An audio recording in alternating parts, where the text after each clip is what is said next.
अस्सलाम वालेकुम फ्रेंड्स, मैं हूं नुमान और आप देख रहे हैं टेक्निकल खान। फ्रेंड्स, आज इस वीडियो में मैं आप लोगों को लाइव एसक्यूएल इंजेक्शन अटैक एक यूनिवर्सिटी की वेबसाइट पर परफॉर्म करके दिखाने वाला हूं कि कैसे आप लोग किसी भी वेबसाइट के अंदर एसक्यूएल इंजेक्शन की वल्नरेबिलिटी को फाइंड कर सकते हो। एसक्यूएल इंजेक्शन वल्नरेबिलिटी को यूज करते हुए आप लोगों को पता है कि हम लोग डेटाबेस को एक्सेस करते हैं और उसके बाद डेटाबेस के अंदर जितने टेबल्स होते हैं और टेबल्स के अंदर जितने यूजर का डेटा पड़ा होता है हम लोग उसको बड़ी आसानी से फिर एक्सेस कर लेते हैं।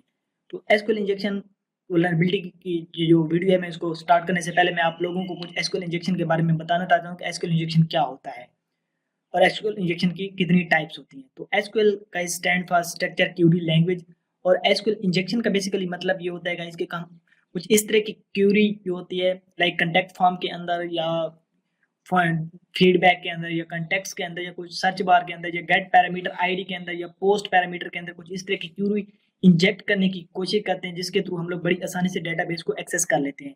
तो उसके बाद बात करते हैं कि डेटाबेस एसक्यूएल इंजेक्शन की कितनी टाइप्स होती हैं। Error based SQL injection, union based SQL injection, blind SQL injection. Error based SQL injection guys क्या होता है, ये इस तरह की वल्नरेबिलिटी जब हम लोग फाइंड करने लगते हैं एसक्यूएल इंजेक्शन अटैक के अंदर, तो एरर बेस्ड इंजेक्शन वल्नरेबिलिटी क्या होती है कि फर्क करें हमारे पास कोई एक यूआरएल है वेबसाइट का और उसके एंड पे हमने कॉलन लगाया या डबल कोट्स लगा दिए या टर्मिनेटर लगा दिया, कुछ इस तरह के सिंबल हम लोग लगाएंगे और वो हमें एरर जनरेट कर के देगी, तो हम लोग समझेंगे कि ये इसके अंदर एरर बेस्ड एसक्यूएल इंजेक्शन की वल्नरेबिलिटी हो सकती है। उसके बाद आप बात करते हैं कि यूनियन बेस्ड एसक्यूएल इंजेक्शन की वल्नरेबिलिटी। जब गाइस हमें लगता है कि हमें कोई वेबसाइट वो एरर देती है टर्मिनेटर कॉलन या डबल कॉलन के बाद, तो उसके बाद हम लोग उसके यूनियन बेस्ड एसक्यूएल इंजेक्शन की जो क्यूरी होती है हम लोग उसको चेक करते हैं।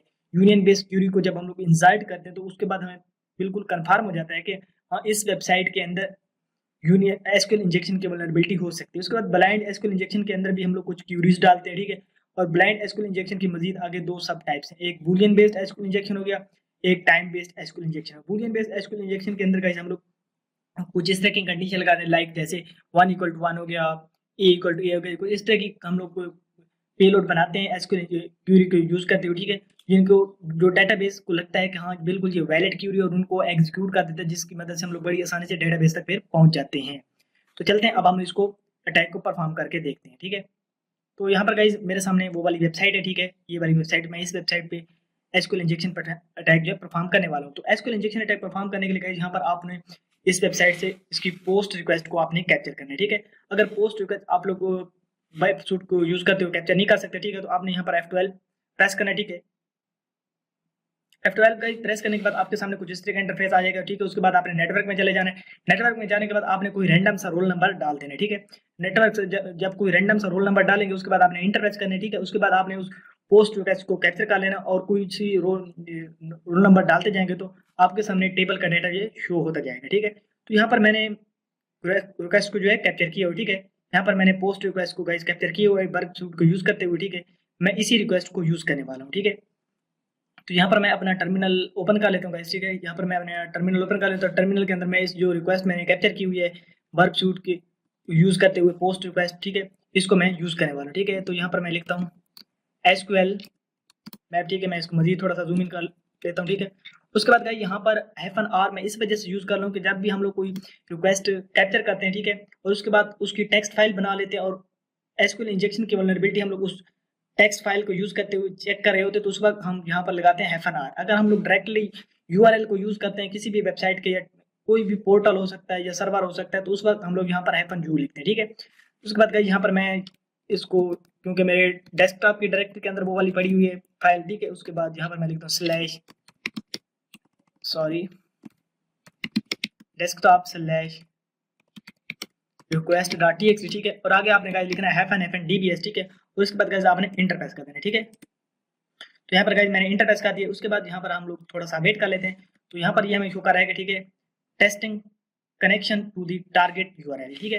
तो इसने हमें गाइस यहाँ पर शो किया है कि test shows that post parameters result code might be injectable possible DBMS MySQL. तो यहाँ पर गाइस हमें डेटाबेस का नेम जो है मालूम हो चुका है। जैसा कि मैंने आपको बताया था कि पोस्ट पैरामीटर रिक्वेस्ट जो है या पोस्ट पैरामीटर, जैसे हम लोग गेट पैरामीटर आईडी को यूज करते हुए बाजू का एसक्यूएल इंजेक्शन अटैक परफॉर्म करते हैं, बाजू का पोस्ट पैरामीटर या पोस्ट मेथड को यूज करते हुए परफॉर्म करते हैं। इसी तरह से मैंने कहा कि आपने पोस्ट पैरामीटर की रिक्वेस्ट को वर्ब सूट को यूज करते हुए कैप्चर कर लेना है, या फिर आपने डायरेक्टली ब्राउजर के अंदर उस वेबसाइट को ओपन करना है और वहां पर F12 प्रेस करना है और उसके बाद आपने नेटवर्क में चले जाना है और वहां से आपने कोई रोल नंबर में जाके कोई सी रेंडम सा रोल नंबर एंटर कर देना है, ठीक है। तो उसके बाद आपको वहां पर पोस्ट रिक्वेस्ट जो है मिल जाएगी, उसके बाद आप उसको एक्सप्लॉइट कर सकते हैं, आपको टेबल के अंदर का डेटा जो है मिलना स्टार्ट हो जाएगा। तो यहाँ पर इसने हमें शो कर दिया है कि ये जो पोस्ट पैरामीटर की है इसके अंदर आप लोग क्यूरी को इंसर्ट कर सकते हैं, result code might be injectable, ठीक है। तो यहाँ पर इससे आगे गाइज मैं अगर अटैक परफॉर्म करता हूँ, क्योंकि ये एक बहुत ही बड़ी यूनिवर्सिटी की वेबसाइट है, ठीक है, तो ये बिल्कुल इलीगल हो जाएगा। तो मैंने ये वाली वल्नरेबिलिटी उनको रिपोर्ट कर दी, उनके वाइस चांसलर को, ठीक है, मेल कर दिए कि आपकी वेबसाइट के अंदर एसक्यूएल इंजेक्शन की वल्नरेबिलिटी है, आपकी डेटाबेस शो हो रही है।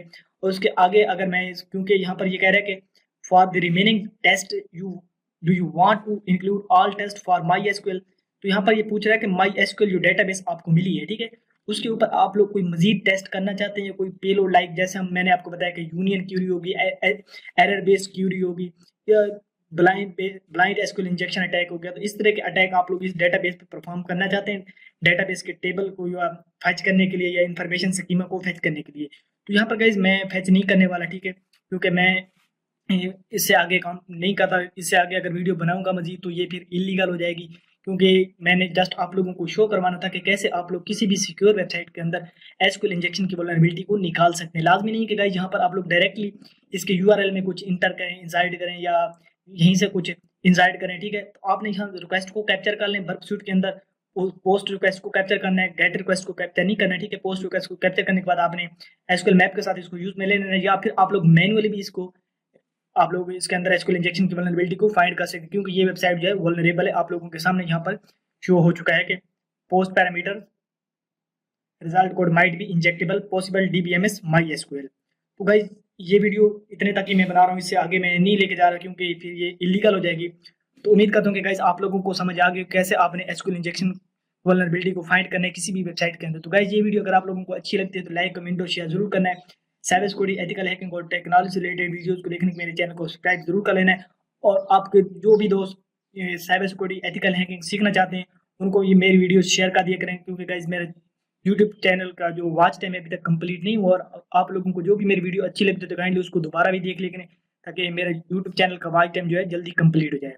तो इस वीडियो के लिए गाइज इतना ही, मिलते हैं अपनी अगली वीडियो में। अल्लाह हाफिज़।